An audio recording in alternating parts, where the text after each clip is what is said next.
The night of seven kingdoms का 5th episode आ चुका है, जो कि अब तक का सबसे बेस्ट और दिल दहला देने वाला एपिसोड था। इसमें डंकन का पास्ट दिखाया गया था और ट्रायल ऑफ 7 का एंड भी हमने देख लिया, जो कि जितना अच्छा एंड हुआ था उतना ही ट्रैजिक भी हो गया एपिसोड के पोस्ट क्लाइमैक्स सीन में। लेकिन इसके अलावा भी एपिसोड में बहुत कुछ हुआ, बहुत सारी ऐसी डिटेल्स और ईस्टर एग्स हैं जो आपने हो सकता है मिस कर दिए होंगे, और आज की इस वीडियो में हम वही डिस्कस करेंगे। तो मैं हूं आपका होस्ट अमित, आप सबका स्वागत है द शोबिज में, और बिना किसी देरी के चलिए शुरू करते हैं। नंबर 1, एपिसोड के स्टार्टिंग में ही बेलॉर स्पीच दे रहा होता है, सभी लोगों को समझा रहा होता है कि कैसे प्रोसीड करना है, किस चीज का ध्यान रखना है। तब वो एक इंपॉर्टेंट डिटेल देता है। वो कहता है सामने वाली टीम में 3 तो किंग्स गार्ड हैं और उन्होंने ओथ ले रखी है कि वो रॉयल ब्लड को हार्म नहीं कर सकते। जिस पर सर रॉबिन राइजलिंग यानी द मैड नाइट ऑफ वेस्टरॉस कहता है कि इज दैट ऑनरेबल सर, क्योंकि यहाँ पे बेलॉर एडवांटेज की बात कर रहा है, जिससे बेलॉर कहता है the gods will let us know. ये मोमेंट डायरेक्टली बुक से लिया गया है, लेकिन यहाँ एक चेंज है। बुक में ये बात लनल बराथियन ने पूछी थी बेलॉर से, रॉबिन राइजलिंग ने नहीं। नंबर 2, तो यहाँ लनल बराथियन को एक न्यू लाइन दी गई है। वो कहता है मदर लव्ड यू बेस्ट, और फिर ये भी कहता है कि जिस आदमी को उसकी मां ने नेग्लेक्ट किया हो उससे ज्यादा खूंखार तरीके से कोई नहीं लड़ता। और ये बात एपिसोड के एंड में प्रूव भी होती है।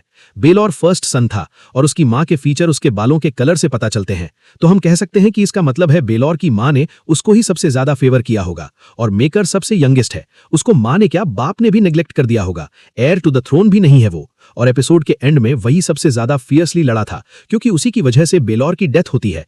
ल्यूनल की बात कहीं ना कहीं सच निकली। इसका दूसरा एग्जाम्पल था खुद डंकन। डंकन की मां भी उसके साथ नहीं थी और उसने भी एरियन को हरा दिया। नंबर 3, डंकन एग से कहता है you best be here when I come back, rob me and I will hunt you down with dogs. इस पे एग का रिस्पॉन्स बड़ा क्यूट और फनी है। ये कॉल बैक एपिसोड 2 के उस मोमेंट का जब डंकन और एग के बीच में ट्रस्ट बिल्ड नहीं हुआ था और डंकन अपने हॉर्स को एग के भरोसे छोड़कर जा रहा था। और देखा जाए तो यहाँ एग और डंकन दोनों ही अपने वर्स्ट फियर को कॉमेडी से मास्क कर रहे हैं। एक तरीके से वर्स्ट फियर इसलिए क्योंकि डंकन थोड़ी देर पहले ही उल्टी कर रहा था। ये सब उसके बस का नहीं है, ये सब वो पहली बार कर रहा है। रेमंड फॉसवे भी ये सब कुछ पहली बार कर रहा है। नंबर 4, एक चीज जो बिल्कुल ही ब्लिंक एंड मिस है वो यहां थी जब डंकन अपना हेलमेट पहन रहा होता है। फॉर अ ब्रीफ मोमेंट उसका हेलमेट शेक कर रहा होता है और ये हमको साउंड डिजाइन से भी फील करवाया गया था। इसका मतलब क्लियर है कि डंकन बहुत ही ज्यादा डरा हुआ है, उसके हाथ कांप रहे हैं। और अगले ही शॉट में एरियन अपना वाइजर आगे करता है, तब उसको देखो कोल्ड एंड स्मूथ, कोई डर नहीं है, क्योंकि वो ये सब कुछ कर चुका है। वो वेल ट्रेन्ड है, वो खुद एक दरिंदा है और डंकन आज पहली बार मैदान में उतरा है। नंबर 5, जब दोनों ही टीम लाइनअप बना चुकी होती हैं, तब हमें डेरन दिखाया जाता है। हाँ, वही जो मैच फिक्सिंग कर चुका है, जिसको सपने आते हैं। उसके हेलमेट पे ग्रीन फेदर है। अब देखो ये होता ना होता उससे कोई फर्क नहीं पड़ता, कैजुअल व्यूअर को तो कोई फर्क नहीं पड़ता, लेकिन ये डायरेक्टली बुक से लिया गया है, क्योंकि इस चीज को स्पेसिफिकली मेंशन किया गया है बुक में, a green silk bloom trailed from Daeron's helmet. Number 6, तो जब सब अपनी फॉर्मेशन ले लेते हैं और अब ट्रायल स्टार्ट होना होता है, तब सबके हॉर्सेस भाग रहे होते हैं सिवाय डंकन के। डंकन खुद फ्रीज तो हो ही रखा है, साथ में उसने हॉर्स को भी कमांड नहीं दिया भागने का। दोनों वहीं खड़े हैं। तब ऑडियंस के साथ बैठा हुआ एग अप एंड गो चिल्ला रहा होता है। वो एक्चुअली यहां थंडर को कमांड कर रहा है, क्योंकि उसने एपिसोड 3 में थंडर के साथ ट्रेनिंग भी करी थी, जहां शुरू में थंडर उसकी बात नहीं मान रहा था, लेकिन बाद में जब प्यार से बोला था तो थंडर उसके साथ में ट्रेन कर रहा था। कह सकते हैं कि यहां एग ने डंकन की किक स्टार्ट करने में तो हेल्प करी है। नंबर 7, तो जब ट्रायल शुरू होता है तो पहले ही वार में डंकन को बड़ी गहरी चोट लगती है। एरियन अपना लेंस उसके पेट में घुसा देता है और जो शील्ड टेंसिल ने पेंट करी थी वो 1 सेकंड में ही टूट जाती है। अब डंकन अपनी स्वॉर्ड निकालता ही है, तब एरियन अपने वेपन से डंकन को टाइम ट्रैवल ही करवा देता है। डंकन नीचे गिरता है और अब आधा एपिसोड फ्लैशबैक में जाता है, जहां डंकन मरे हुए सोल्जर्स और हॉज को लूट रहा है। तो हाँ, ये ब्लैक फायर रिबेलियन वाली बैटल है, लेकिन ये जो पूरा वॉर था उसमें से कोई एक बैटल है। ये फाइनल रेड ग्रास वाली बैटल नहीं है। नंबर 8, ये रेड ग्रास वाली बैटल नहीं है। ऐसा मैं इसलिए कह रहा हूं क्योंकि बैकग्राउंड में हमको रेड कीप साफ दिखाई दे रहा है, यानी ये बैटल किंग्स लैंडिंग में हुई है या किंग्स लैंडिंग के आसपास हुई है, रेड कीप के पास। और red grass field battle crowns land में हुई थी, जो कि रेड कीप के वेस्ट में है, और ये जगह क्लियरली रेड कीप के साउथ में लग रही है। मैप के अकॉर्डिंग अगर देखा जाए तो ये वेस्ट हो ही नहीं सकता। वैसे ये फ्लैशबैक 13 साल पुराना है। नंबर 9, वैसे इस सीन में हमें ये तो पता चल जाता है कि आखिर यहाँ बैटल किसकी हुई थी या फिर यहाँ कौन कौन मौजूद था। तो यहाँ पे हाई टावर का बैनर देखने को मिलता है। हाँ, वही हाउस जिससे एलिसेंट बिलोंग करती है, और दूसरे हैं लैनिस्टर्स जो अपना उधार चुकाने आए थे।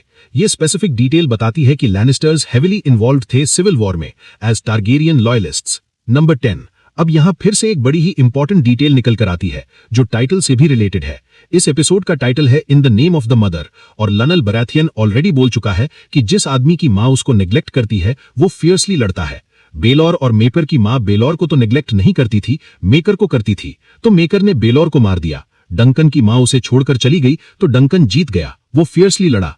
और यहाँ जो सोल्जर है वो आंख खुलते ही अपनी माँ का ही नाम ले रहा होता है, ऑब्वियसली इसलिए क्योंकि उसकी माँ हमेशा ध्यान रखती होगी उसका। और यहाँ पे ल्यूनन की बात सच हो गई, इसको नेग्लेक्ट नहीं किया गया तो ये फियर्सली नहीं लड़ पाया। अब मुझे नहीं पता कि ये किस तरीके की फिलॉसफी है वैसे, क्योंकि ऐसा ट्रोप तो रेयरली ही फिक्शन में देखने को मिलता है। शायद इस शो ने ही ये चीज इन्वेंट करी है, वरना अब तक जितने भी ट्रेडिशनल हीरोज होते थे वो तो माँ का नाम सुनते ही और ज्यादा पावरफुल हो जाते थे। ओके, तो डंकन के साथ उसकी फ्रेंड रेफ भी है, यहाँ सामान लूट रही होती है। और जब वो नाइट मरता है तो कहती है do you know any words, यानी कि कोई मरा है तो उसके लिए वर्ड्स, ताकि वो हेल में इन लोगों के साथ ना आए बल्कि हेवन में जाए। तब डंकन कहता है I don't know any words. Duncan को कभी वर्ड्स पता ही नहीं होते। आयरलैंड के मरने के टाइम भी वो कोई वर्ड्स नहीं बोलता, और ना ही वो रेमंड को नाइट बनाते समय शायद वर्ड्स जानता था, इसलिए शायद उसने नाइट भी नहीं बनाया उसको। ये दोनों जब सामान लूट के वापस अपने अड्डे की तरफ निकल रहे होते हैं तब जो पाथ दिखाया गया है ये एग्जैक्ट सेम बेलफास्ट लोकेशन है जो ब्रियान ऑफ टाथ के लिए यूज हुआ था ओरिजिनल गेम ऑफ थ्रोन्स में एज द किंग्स रोड। ये subtle geographic and ancestral link है डंकन और उसके डिसेंडेंट के बीच। शोरनर्स ने डेलिबरेटली सेम लोकेशन चूज किया कनेक्शन एस्टैब्लिश करने के लिए। जी हां, ब्रियान ऑफ टाथ डंकन की डायरेक्ट डिसेंडेंट है। डंकन कैजुअली मेंशन करता है the black dragon is dead, वो यहां डेमन ब्लैक फायर की बात कर रहा है। टारगेरियन जिसने ये ब्लैक फायर रिबेलियन स्टार्ट किया था और सभी बास्टर्ड्स का वो लीडर था, वो ऑब्वियसली कॉज के लिए लड़ रहा था, लेकिन उसकी डेथ को ये भूखे ऑर्फन बच्चे इस तरह से मेंशन कर रहे हैं जैसे कुछ हुआ ही ना हो। यानी हाई बॉर्न लॉर्ड्स के जो आइडियोलॉजिकल वॉर्स होते हैं ना, वो फ्ली बॉटम ऑर्फन्स के लिए कोई मायने नहीं रखते, उनके लिए सबसे इंपॉर्टेंट है लूट और खाना। नंबर 14। ओके, तो रेफ और डंकन कांड में फंस जाते हैं जब रेफ इस बंदे की नाइफ को चुरा लेती है क्योंकि वो इन लोगों की लूट ले जाता है।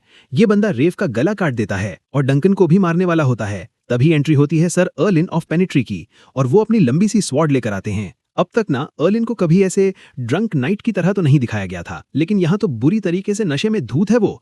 और कुछ एपिसोड पहले ही डंकन बताता है कि अर्लिन का nephew Roger of Pennytree Blackfyre फायर की बैटल में मारा गया था। वो बैटल तो अब खत्म हो चुकी है और शायद अपने नेफ्यू स्क्वायर को खोने के गम में यहाँ अर्लिन इतनी दारू पी रहा है। नंबर 15। ओके, तो जब फ्लैशबैक से हम लोग वापस प्रेजेंट टाइम में आते हैं, ट्रायल में आते हैं, तो डंकन कंकशन से बाहर आता है और तभी कोई हॉर्स से उसके बगल में जंप करता है। अब टारगेरियन आर्मर वाले तो यहाँ 3-4 लोग हैं, लेकिन ये बंदा बेलर ही होगा मोस्ट प्रोबेबली, क्योंकि वो डंकन की हेल्प करने ही आया है। यानी जब डंकन को फर्स्ट ब्लो मिला था तब उसके बगल में बेलर को, जो अपने भाई मेकर से लैंस लगी थी ना, वो उसको अनहॉर्स नहीं कर पाई थी। डैम, ये शील्ड बड़ी स्ट्रांग है और आर्मर भी बहुत स्ट्रांग है। काश हेलमेट भी उतना ही स्ट्रांग होता। वैसे ये बेलर ही था इस फैक्ट को सपोर्ट करने के लिए। अगले ही सीन में मेकर जब डंकन को अपने वेपन से एक हिट मार के यूटर्न लेकर वापस आ रहा होता है, तब बेलर ने भाई साहब खड़े खड़े मेकर को हॉर्स से नीचे उतार दिया। नंबर 16। एनीवे, जब एरियन और डंकन की फाइट चल रही होती है तब टीम का हीरो रेमन फॉसवे क्या सही तरीके से हिट करता है एरियन को। डंकन के लिए यह बहुत बेनिफिशियल था, लेकिन रेमन का ध्यान इस समय पीछे ही रहता है और सामने से उसका भाई उस पर अटैक करता है। लेकिन कमाल की बात देखो, वो हॉर्स से गिरा नहीं, जबकि स्टेफन के अकॉर्डिंग रेमन कोई काम का नहीं है और वो आदमी आज एक नाइट बनाता है क्योंकि वो वास्तव में बहुत अच्छा नाइट है। नंबर 17। क्योंकि वो वास्तव में बहुत अच्छा कर रहा था, इसलिए जब डंकन बहुत ज्यादा जख्मी हो जाता है वो अपना हेलमेट उतारता है और पागल की तरह एरियन को मारने लगता है। अब वो एपिसोड याद करो जिसमें एग डंकन को बताता है कि एरियन उसे धमकी देता है कि वो उसके रिप्रोडक्टिव ऑर्गन्स काट के उसको सिस्टर बना लेगा और उससे शादी कर लेगा। मुझे लग रहा है कि ऐसा ही कुछ यहाँ हुआ है। डंकन ने जो इंजरी दी है एरियन को, उससे शायद ज्यादा नुकसान हो गया है। जो चीज वो एग के साथ करना चाहता था शायद वो उसके साथ हो गई है। I am not sure. Number 18। जब डंकन एरियन को पीट रहा होता है तब मेकार आता है उसे बचाने। ल्यूनल इंटरफियर करता है लेकिन उसका हॉर्स मारा जाता है। मेकार भी डर्टी निकला, साले ने हॉर्स पे अटैक करके ल्यूनल को गिरा दिया और यहाँ गिरने से ल्यूनल को कोई इंजरी नहीं होती, लेकिन उसके एंटलर्स टूट गए हैं क्योंकि अगले ही सीन में जब वो मेकार को रोक रहा है तो उसके एंटलर्स गायब हैं। नंबर 19। तो फर्स्ट एपिसोड में हमने देखा था कि स्टेफन और फॉसवे ट्रेन कर रहे होते हैं और स्टेफन अच्छे से पीट रहा होता है रेमन को।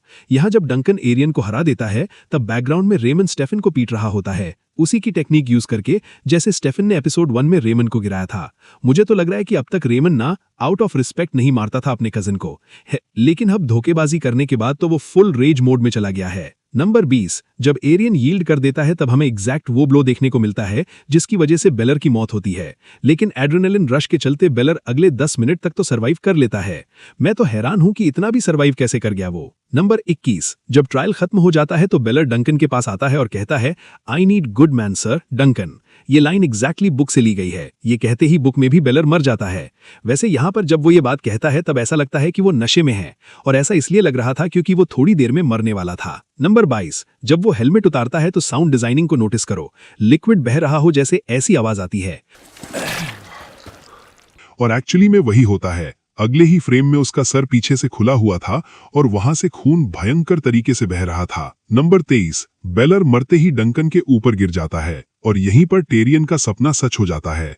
उसने कहा था कि ड्रैगन डंकन के ऊपर गिरेगा, लेकिन डंकन मरेगा नहीं बल्कि ड्रैगन मरा हुआ होगा, और वो ड्रैगन बेलर था। ऑल्दो ये अंदाजा था कि कोई तो टारगेरियन मरने वाला है, लेकिन जब बेलर ने पार्टिसिपेट किया तो ऑलमोस्ट कंफर्म हो गया था कि वो ड्रैगन और कोई नहीं बल्कि बेलर ही होगा, क्योंकि ये यूनिवर्स ऐसे ही लोगों को सबसे पहले मारता है जो नोबल होते हैं, जो ऑनरेबल होते हैं, क्योंकि यही इस यूनिवर्स की सच्चाई है। तो यार आज की इस वीडियो में तो बस इतना ही था। अगर आपके पास में कुछ एक्स्ट्रा डिटेल्स हैं, कुछ ऐसी डिटेल्स हैं जो मैंने मिस कर दी हो, तो कमेंट सेक्शन में जरूर बताना, और वीडियो अच्छी लगी तो लाइक और शेयर भी कर देना। चैनल को सब्सक्राइब कर लेना क्योंकि ऐसी और भी वीडियोस आती रहेंगी, ऐसे और भी ब्रेकडाउन्स आते रहेंगे इस चैनल पर।